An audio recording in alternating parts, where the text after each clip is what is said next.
Hello guys and welcome back to Inside Investing, and today we're discussing how to efficiently deposit money into your broker account using the dollar cost averaging method.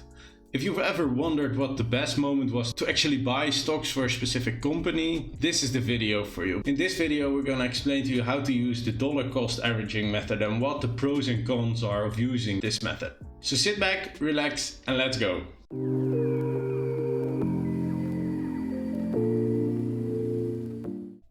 So dollar cost averaging, or DCA, what does it actually mean?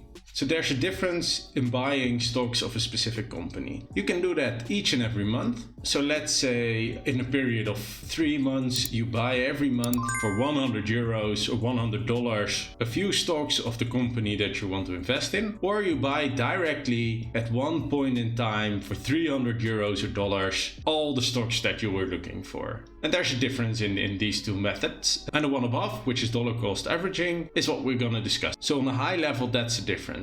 DCA means buying the stocks of your company in a prolonged period instead of buying it directly all at once. So how does dollar cost averaging then look like? Well, let's say in 2021 the price was at this point, then it increased a little bit, it decreased afterwards, and again it's going to increase a little bit in 2031. If we then use dollar cost averaging, that would mean that we would buy right at this point a few stocks, and right here at the peak we would buy a few stocks.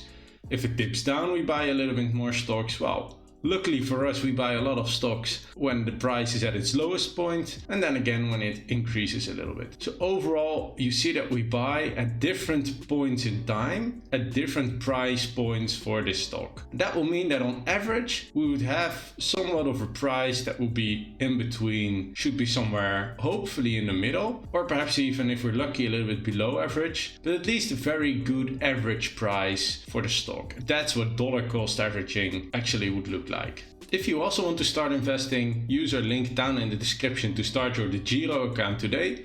We are also using DEGIRO. It's a very good platform. It's very easy to use, and if you use the link down in the description, you support this channel. So now let's look at an example of applying DCA with, let's say, $100 each month. So in this case, we look at a 5-month period where we invest every month $100, which you can see right here. So the total investment amount is $500.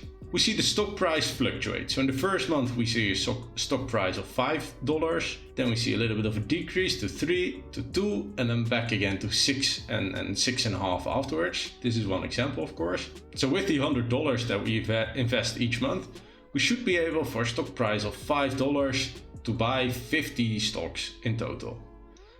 In the next month, the dollar price is a little bit lower, so we can now buy 33 stocks, which already is a significant increase. But then the third month, we see a very big increase to about 50 stocks that we should be able to buy, in comparison with the first month where we were only able to buy 20 stocks for the same investment amount of $100. Then afterwards, in month 4, we see a big increase in price to the $6 mark, which then results in us being able to buy around 17 stocks.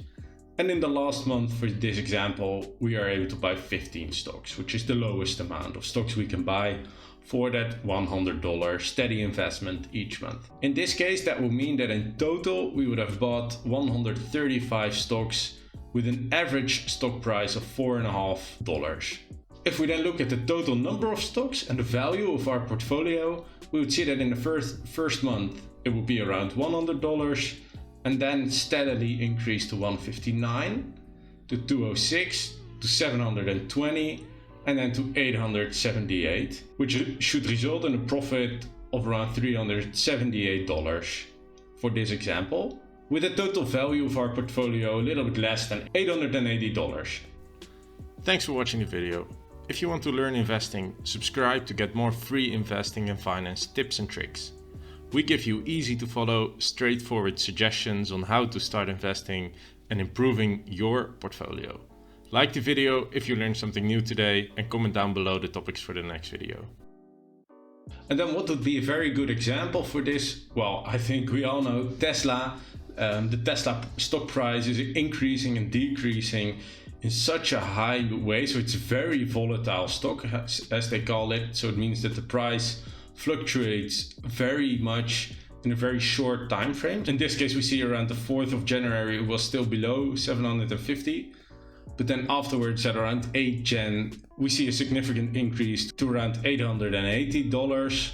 Then we see decrease again, we see an increase of around $50, a decrease, increase, and it keeps on fluctuating. So if we would apply it to a Tesla stock, we should be able to get a very nice average stock price instead of buying everything at this highest point, which would then mean that this is our average cost price of the stock, which is higher than the average cost price would be if we would just steadily have bought it throughout a prolonged period. And I know that this is just a very small period of just 1 month, but if it would be a longer period, you would have a very nice and stable low average cost price of the stocks, instead of being very unfortunate and buying everything when it's at its highest. Or if you were of course a little bit more lucky, you could buy everything at a lower price point. And that then also goes into the cons of using the dollar cost averaging method, because there's a possibility of missing out on the return of your investment.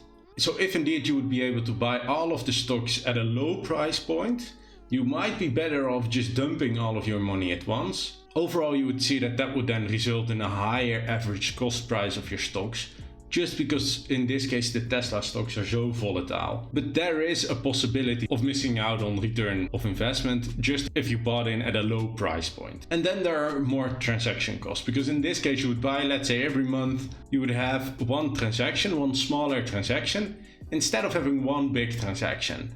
Overall you pay per transaction, so that would mean that in our example that we showed earlier, you would have 5 transactions be made, so 5 times the transaction cost you would need to pay, instead of just having to pay all of those costs once. However, it's good to note that those transaction costs are usually just a few cents, or let's say 20-30 cents, so it's very limited overall. If you look at the long term, and if you're a long-term investor instead of a day trader, if you're a long-term investor, it shouldn't matter that much that you have a few more transactions made.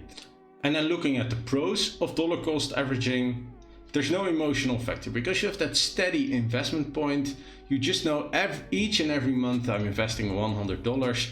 You're not worried about the price increasing or decreasing too much, because you know every month, every same day of the month, let's say every 20th of the month or every 1st of the month, you know you're buying your stocks. It ensures that you don't have too much emotions involved in buying your stocks. Also, this ensures that you have reduced impact of the price fluctuations. As we showed earlier, if you would have a decrease in price, you would still be buying. If you have an increase in price, you would still be buying. It doesn't matter. You just know every month I have a set amount of money that I'm depositing, that I'm buying stocks for. So you have a reduced impact of those price fluctuations. And then the third one, which in my opinion is the most important one, you have a lower average cost per share, which eventually increases the profits that you make on your portfolio. And then the last one, it helps you also build a portfolio, a position over time, because you're able to buy stocks in a longer period. You also sort of grow into the size of your portfolio a little bit. Instead of directly dumping, let's say 2,000 euros, you're perhaps a little bit afraid to lose that money. No, because you know every month I'm just depositing my $100. In the end, you build your position and you grow together with your position and with your portfolio. So guys, if you also want to use the DCA method, use DEGIRO. They have a very easy way of buying your stocks. So use the link down in the description to start your investment journey today. So guys, thanks for watching. We hope you learned something new today. If you did, please leave this video a thumbs up. Subscribe if you haven't done so already, and comment down below any topics that you want us to go over in the next video. So thanks for watching, and we'll see you in the next one. Let's go.